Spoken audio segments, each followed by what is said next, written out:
I'm Mason Caldwell, 34 years old, married to Lauren Caldwell, 31, and we live in a renovated townhouse in Brookhaven Heights, North Carolina, the kind of neighborhood where the lawns are trimmed like pudding greens, and the HOA sends passive-aggressive emails if your trash can is visible from the street for more than 12 hours. And last month, I was on my knees in our master bathroom installing marble tile that Lauren had begged me to redo for 4 straight months, saying the old ceramic made the whole house feel dated and embarrass her when her friends came over for wine nights. And I remember the exact moment everything shifted because I was hunched over the tile space between my fingers, my jeans stiff with dried thinset, sweat running down my spine, and my phone started buzzing nonstop on the bathroom counter behind me. I had taken 2 weeks of my vacation time to do that remodel myself because hiring a contractor would have cost almost $7,000 more than we could comfortably spend. And I had run the numbers over and over again at the kitchen table with spreadsheets open while Lauren scrolled through Pinterest, showing me bathrooms with freestanding tubs and brush gold fixtures. And I told her I could handle it, that I had done enough DIY work over the years to save us the $6,800 estimate we got from a local company. So every night after work and every weekend I ripped out old tile, hauled debris, measured twice, and cut once, watching YouTube tutorials at midnight with sore hands and grout dust in my hair. That morning I had been there since 7, carefully laying the last row of marble along the shower wall, making sure the veining lined up because Lauren said she wanted it to look like something out of Design magazine, and I was proud of how it was coming together, proud that I could give her the bathroom she wanted without us dipping into savings,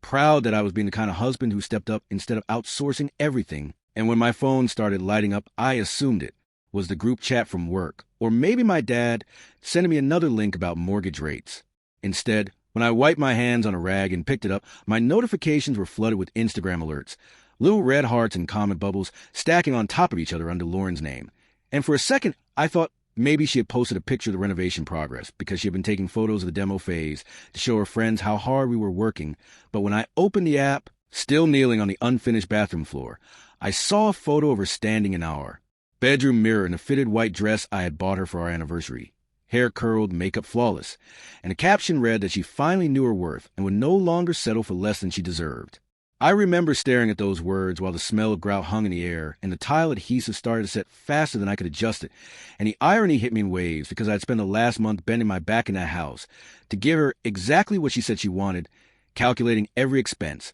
cutting corners where it made sense, driving across town to pick up discounted materials, and here she was publicly announcing that she had been settling,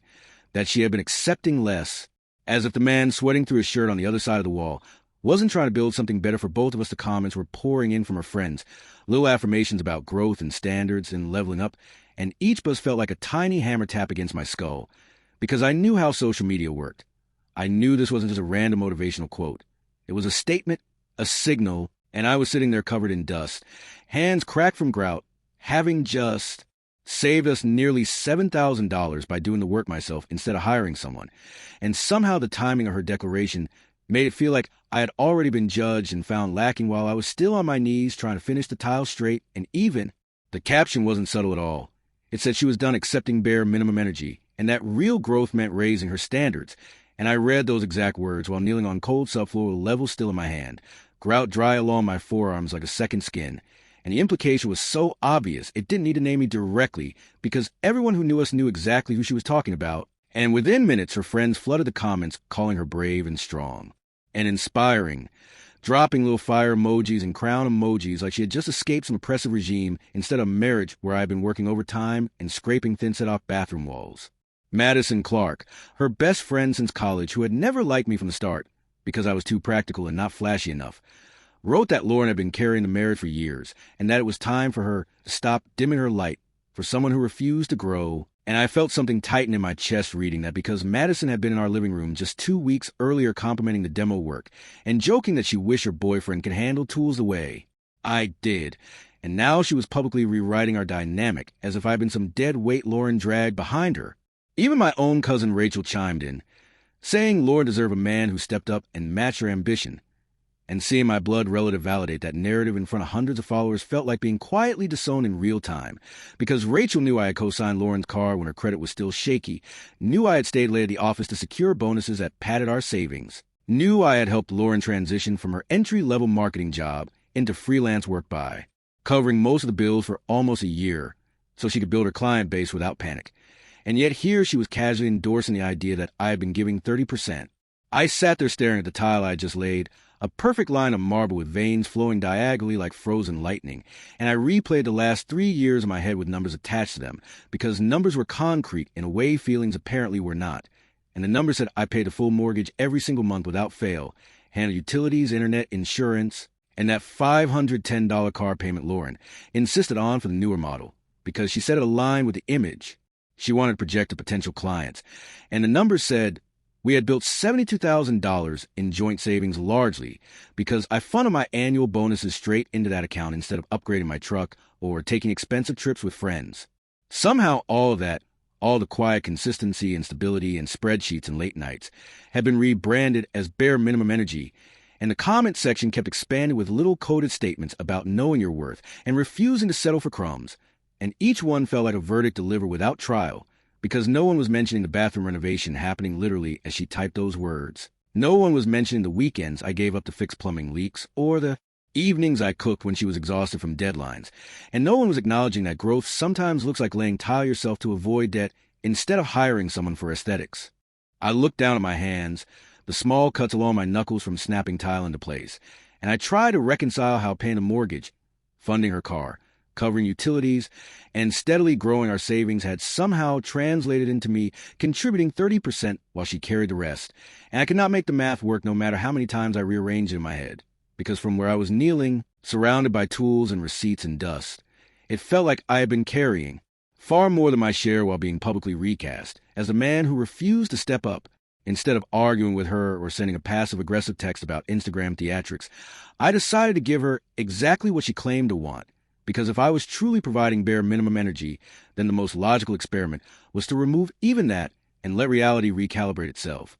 So the next morning I woke up early as usual, walked into the kitchen, and for the first time in 3 years, I made coffee only for myself, measuring out just enough grounds for a single cup instead of filling the carafe like I always did so she could pour hers while scrolling through her phone. And I felt a strange calm and precision of that choice, a deliberate withdrawal of something small but symbolic. After sitting at the kitchen island and reviewing our accounts on my laptop, I logged into the grocery app and canceled our $220 weekly delivery subscription that I had set up during the pandemic and never stopped, because it saved time and kept our fridge stocked without her having to think about it. And I watched the confirmation email hit my inbox, a neat little notification that felt far more significant than it should have,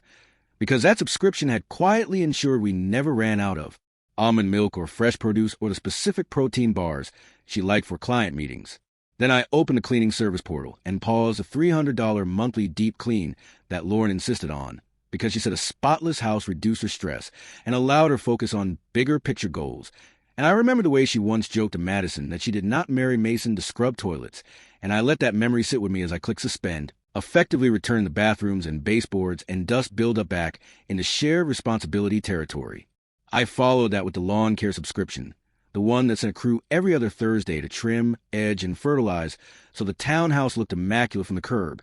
because appearances mattered deeply in Brookhaven Heights, and Lauren loved the compliments from neighbors about how manicured our place looked, and I canceled it without hesitation, picturing the gradual overgrowth as a kind of silent audit of who actually handled the logistics behind the scenes. After that, I logged into our shared utilities dashboard where I had meticulously organized every auto pay for the last 3 years, and I removed myself as the manager for her phone plan and car insurance, not canceling them outright, but transferring full administrative control to her email address, because if she felt undervalued, then clearly she needed full control over her life and a chance to demonstrate her contribution without my invisible support propping everything up, and I did it, methodically, one account at a time, detaching my card information, removing my calendar reminders, stripping away the quiet scaffolding that kept everything running without friction. I did not slam doors or announce any of this. I did not draft a dramatic speech about partnership and respect. I simply adjusted the structure to reflect her public narrative, because if she had been carrying the marriage, then the removal of my supposed 30% would hardly register. And as I closed my laptop and rinsed my single coffee mug in the sink, I felt an unsettling mixture of sadness and clarity, because the truth was I had never considered my efforts extraordinary. I had considered them baseline, the natural responsibility of a husband invested in stability. But apparently stability without spectacle had been mistaken for stagnation, and now she would have the space to showcase exactly how much weight she had been lifting, without my invisible systems cushioning the impact. Within 24 hours, the shift was visible in small, almost mundane ways that would have seemed insignificant to anyone outside the house. But to me, they felt like watching the scaffolding of our daily life reveal itself piece by piece. Because the very next morning, Lauren stood in the kitchen pressing buttons on the espresso machine with increasing irritation, the sleek stainless steel appliance hissing uselessly while she muttered that it must be broken, and I calmly explained that it needed descaling and that the reservoir had to be seated properly after cleaning, something I had handled every month without fanfare, and she stared at it like it had betrayed her personally. Later that afternoon, she called out from the home office that the Wi-Fi was down and that she had a client Zoom in 10 minutes, her voice tight with panic, and I walked in slowly to see the router lights blinking in a pattern I recognized immediately, the usual firmware hiccup that required a manual reset and a brief unplug cycle, and she looked at me expectantly, clearly waiting for me to step in and fix it the way I always did. But I simply told her the reset button was on the back and that she could handle it, because she was capable and resourceful and had publicly declared that growth meant raising standards, and troubleshooting a router was a small but real exercise in autonomy. By evening, she had returned from the grocery store visibly overwhelmed, bags piled on the counter in chaotic abundance. And I could see from the receipt sticking out one of the handles that she had spent $340 on what amounted to mismatched ingredients, duplicates of items we already had in the pantry, and specialty products she thought looked healthy, but did not actually combine into coherent meals, because there had been no list, no price comparison, no quiet spreadsheet I usually updated to keep our food budget under control. And when she realized how much she had spent in a single trip, her expression shifted from pride in taking initiative to confusion about how quickly convenience choices added up. The following morning, the dishwasher began leaking slightly onto the tile, something that had happened once before when the filter clogged with food debris, and Lauren called me into the kitchen with a tone that carried both accusation and helplessness, as if the appliance had personally targeted her during her first week of heightened independence, and I crouched down beside it, pointed out where the filter compartment was located under the bottom rack, and explained that it required periodic cleaning to prevent drainage issues, and she admitted she had not known that part even existed, because she had never needed to think about it. Through all of it, I remained calm, measured, almost unnervingly steady, not mocking her frustration, not offering to take over, simply reminding her that she was intelligent and fully capable of managing these systems herself, because independence was what she said she deserved, and empowerment loses its meaning if someone else quietly absorbs the difficulty behind the curtain. And while I could see the stress beginning to register in the tightness of her shoulders and the clipped way she exhaled when something did not work instantly, I refused to rob her the very autonomy she had publicly demanded, even as the invisible labor that once blended seamlessly into our days began to surface in ways neither of us could ignore. By Sunday, the shift from frustration to revelation had fully taken hold,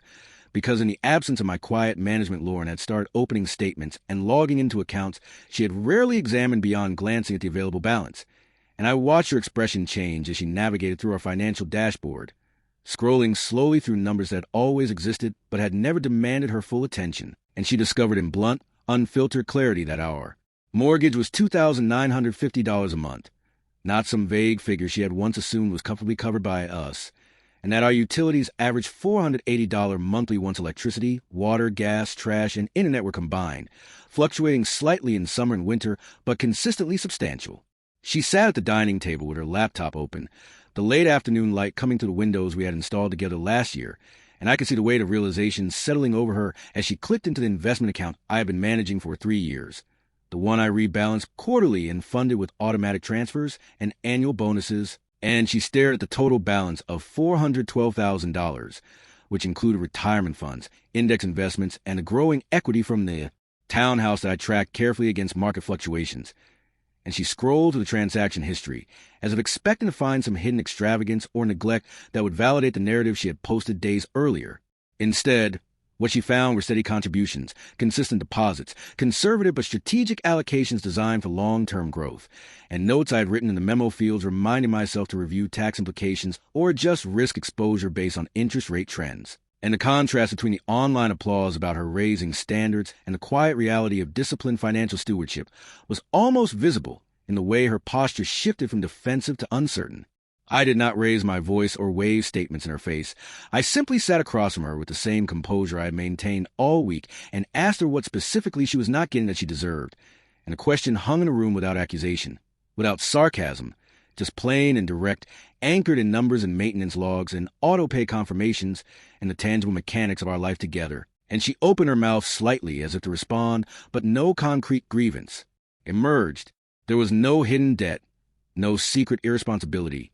no pattern of neglect that could be pointed to in the face of documented payments, tracked repairs, investment growth, and the thousands of small, unglamorous tasks that had kept our household stable. And in that silence, I could almost see the narrative her friends had built online unraveling, because it thrived in abstraction and emotional shorthand, but collapsed when confronted with bank statements, maintenance schedules, and the actual infrastructure of our shared existence. The empowerment slogans that sounded so decisive on Instagram did not translate cleanly into the ledger lines and service confirmations displayed on the screen in front of her. And as she stared at the evidence of what had been consistently provided, managed, and protected, the space between public perception and private reality became impossible to ignore, not through argument, not through accusation, but through the undeniable weight of documented contribution laid out in black and white. Monday morning, the house felt different. Not tense exactly, but quieter in a way that suggested something had settled beneath the surface. And Lauren stood in the kitchen without her phone in her hand, without the performative confidence she had projected online. And when she finally spoke, her voice lacked the edge it had carried all week, because she admitted that she did not actually want independence. She wanted appreciation. And the confession came out slowly, almost reluctantly, as if she had just realized the difference herself. She said she had felt unseen, that somewhere between routines and responsibilities she started to believe her efforts were background noise. And instead of articulating that directly to me, she let it fester into resentment. And when her friends posted about leveling up and knowing her worth, she absorbed that language as if it were a diagnosis for her discomfort, even though she had never clearly identified what she was lacking. And she acknowledged that posting about bare minimum energy had been less about our actual division of labor and more about chasing validation in a space where affirmation comes instantly and publicly. I listened without interrupting, because for the first time since the tile incident, her words were not filtered to an audience, and I told her that appreciation requires awareness. And awareness requires understanding the full scope of what your partner does before accusing them publicly of falling short. And I explained that much of what I handled had never been visible by design, because stability is often quiet and preventative rather than dramatic and reactive, and it had never occurred to me to narrate every payment processed, every subscription managed, every maintenance task completed, because I believed partnership meant absorbing those responsibilities without needing applause. I told her that if she had wanted acknowledgement for what she contributed emotionally or creatively or socially, that was a conversation we could have had at the kitchen table long before it reached Instagram, and that I was not opposed to expressing gratitude more intentionally, but that publicly framing me as insufficient without first understanding the architecture of our shared life felt less like empowerment and more like deflection, because dissatisfaction performed for an audience rarely solves the underlying issue. She nodded while staring at the counter, tracing a faint water ring with her finger, and admitted she had never truly examined the systems that kept our life functioning, had never calculated the cumulative impact of the mortgage, utilities, insurance, investments, or the mental load of tracking all of it. And she said that when her friends praised her for being brave, she felt temporarily justified, but that the validation evaporated the moment she confronted the tangible evidence of what had been consistently provided. I remained calm, not triumphant, not vindictive, because this was not about proving a point, but about clarifying reality. And I told her that appreciation cannot exist in a vacuum of assumptions. It has to be grounded in comprehensive effort on both sides, and that if she wanted to feel valued, then we needed transparency and communication rather than curated narratives, because respect erodes quickly when one partner discovers they've been cast as a villain in a story they were never invited to help write. She deleted the original post late that afternoon, not quietly but deliberately, and I watched from across the living room as she scrolled through the comments one last time before pressing the delete button. Her jaw set in a way that suggested she understood the weight of what she had set in motion, and within an hour she made a new post that was markedly different in tone, stripped of slogans and vague accusations, and instead she wrote that she had been wrong, that she had let outside voices influence how she viewed her own marriage, and that she had confused temporary frustration with systemic failure. The new caption was not defensive or theatrical. It was specific in a way the first one had not been, because she acknowledged that she had not fully understood the scope of what went into maintaining our life together, and that she had reacted emotionally instead of communicating directly. And I could see her hesitate before hitting share, aware that this post would not receive the same easy applause as the first one, because accountability rarely generates as many heart emojis as rebellion does. The comments section shifted immediately, some friends offering cautious support while others went noticeably silent. And it did not take long for Madison to call, her name flashing across Lauren's screen with persistence that suggested urgency, and Lauren answered on speaker without theatrics, her posture straight, her voice calm in a way I had not heard during the chaos of the previous week. Madison did not ease into the conversation. She accused me almost instantly of manipulating Lauren into retracting her truth, implying that any public reversal must have been coerced,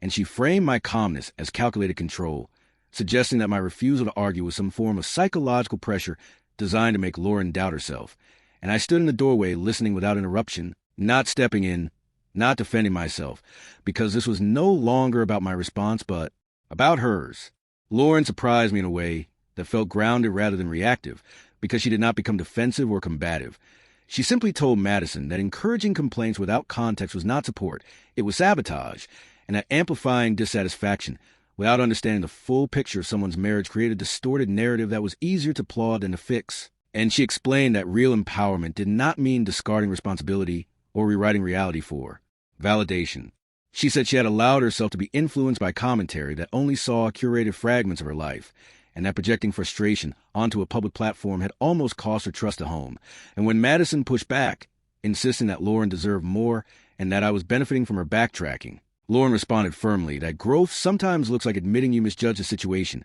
and correcting it publicly rather than doubling down for pride. As she ended the call, her hands were steady, not trembling, not seeking reassurance from me. And for the first time since this whole situation began, I saw something different in her expression. Not the dramatic defiance of performative empowerment, not the anxious defensiveness of someone cornered, but a quiet ownership of her choices and their consequences. And that was the first moment I recognized real growth, because it was not curated for applause or a package for affirmation. It was uncomfortable, accountable, and rooted in an honest reassessment of reality, rather than a performance shaped by outside voices. 2 months later, the atmosphere inside our townhouse feels structurally different. Not because we staged some dramatic reset or reinvented ourselves overnight, but because the invisible mechanics of our life are now shared in a way that makes both of us acutely aware of what it actually takes to keep everything running smoothly. And Laura now manages half the household finances with the same precision she once reserved for curating social media posts. Sitting at the dining table with a spreadsheet open, reconciling expenses against projected income, asking thoughtful questions about long-term allocation, instead of assuming the numbers simply maintain themselves. She schedules both car services without reminders from me, blocking out time on her calendar for oil changes, tire rotations, and routine inspections, and she no longer treats those tasks as background noise, but as deliberate acts of maintenance that protect the stability we have built. And I can see the shift in how she speaks about money, no longer in abstract terms about lifestyle, but in specific references to cash flow, reserves, and risk exposure, because managing even half of the system requires engaging with its details rather than its aesthetics. Our meal planning now happens on Sunday evenings with an actual budget in place, not a vague intention to eat healthier or more efficiently. And she drafts a list before stepping into the grocery store, checking pantry inventory and comparing prices, instead of reacting impulsively to whatever looks appealing in the moment. And the $340 chaos trip that once overwhelmed her has been replaced by measured purchases that fit within a defined limit. And I can tell she feels a quiet satisfaction in keeping the total aligned with what we agreed upon. She even helped me finish sealing the bathroom tile that started the whole mess, kneeling beside me with gloves on, carefully applying sealant along the marble vein she once insisted had to look magazine-worthy. And there was something almost symbolic about the two of us working side by side in that same space where I had first read the caption that implied I was falling short, because this time there were no notifications buzzing, no outside commentary shaping the moment, just the steady rhythm of shared effort and mutual awareness. Through that process, she learned that worth is measured by contribution, not captions, and that the validation of strangers cannot substitute for the tangible reality of showing up consistently within your own home. And I learned something equally important, which is that sometimes the most powerful response to public disrespect is not anger or confrontation, but calmly reframing the standard so clearly that reality has no choice but to assert itself. I did not need to humiliate her or retaliate with my own performance. I only needed to remove the invisible scaffolding long enough for its absence to be felt. And in that space, clarity emerged, not through shouting, but through exposure, facts, budgets, maintenance logs, and shared responsibility. And what remains now is not resentment, but a recalibrated understanding of what partnership actually requires. The house looks the same from the outside as it did before, manicured lawn restored, bathroom gleaming with sealed marble, investment accounts quietly compounding in the background. But inside there's a different tone, one shaped less by curated perception and more by deliberate participation. And that shift did not come from hashtags or applause. It came from confronting the mechanics of our life head-on and choosing to engage with them fully rather than narrate them from a distance.